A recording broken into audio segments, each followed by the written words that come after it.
નમસ્કાર દર્શક મિત્રો, હું છું પરમાર અનિશા. તમે જોઈ રહ્યા છો લોકસામના ન્યૂઝ. તો જોઈએ આજના સમાચાર. બાર કાઉન્સેલિંગની મતગણતરી સંપૂર્ણપણે અસ્પષ્ટ, શંકાસ્પદ અને પારદર્શકતા વિનાની રહી છે, જેના સામે કડક વિરોધ નોંધાવીએ છીએ. બાર કાઉન્સિલ ઓફ ઇન્ડિયા સમક્ષ રજૂઆત કરવા ગયા હતા.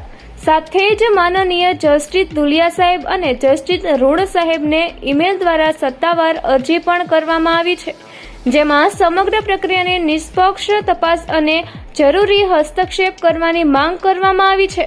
જરૂર પડીએ મિસ ગાયત્રી વ્યાસ અને મિસ દક્ષા ચૌહાણ અન્ય મહિલા વકીલ મિત્રો સાથે આ મુદ્દે ન્યાય મેળવવા માટે સુપ્રીમ કોર્ટ સુધી જવા પણ પ્રતિબદ્ધ છે.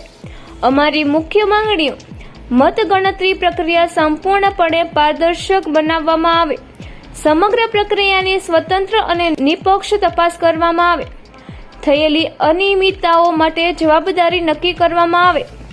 જ્યારે આપણી બહેનો ફક્ત 260 મતોથી જીતી જાય છે તો એવું આપ સૌને માનવામાં આવે છે કે બહેનોને સમગ્ર અમદાવાદથી જ્યારે 22 થી 25 હજાર વકીલો છે તો એમને 207 વોટ ના મળે?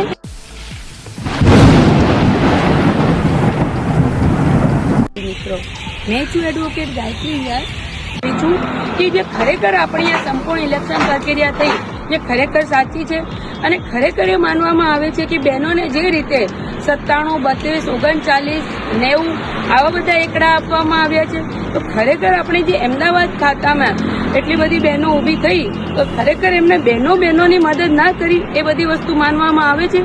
જ્યારે મારો જવાબ રહેશે નહીં, કારણ કે અમને મારી અમદાવાદની સંપૂર્ણ બહેનો ઉપર એટલું બધું વિશ્વાસ છે કે બધી બહેનો એકજૂટ થઈને અમને ખરેખર જીતાડ્યા છે. પણ આ પ્રક્રિયામાં સ્ટેજ પણ ટ્રાન્સપેરન્સી નથી.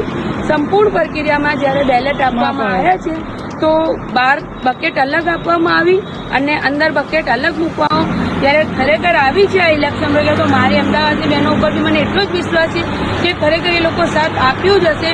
પણ શા માટે અમારા એકડા છુપાવવામાં આવ્યા છે એ સત્ય જાણવા માટે અમે આજે આવ્યા છીએ માનનીય સુપ્રીમ કોર્ટને સમક્ષ, અને એ સચ અમે જાણીને રહીશું.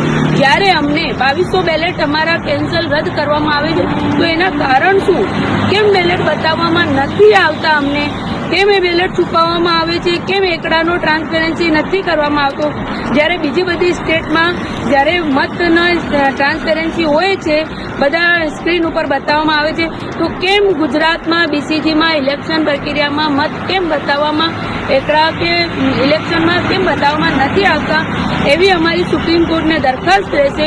અને જે ખરેખર આ રીતે જ આ પ્રક્રિયા કરવી હોય તો અમે આ રી-ઇલેક્શન કરાવવા માંગીએ છીએ. તો ફરી મળીશું એક નવા સમાચાર સાથે. ત્યાં સુધી જોતા રહો લોકસામના ન્યૂઝ.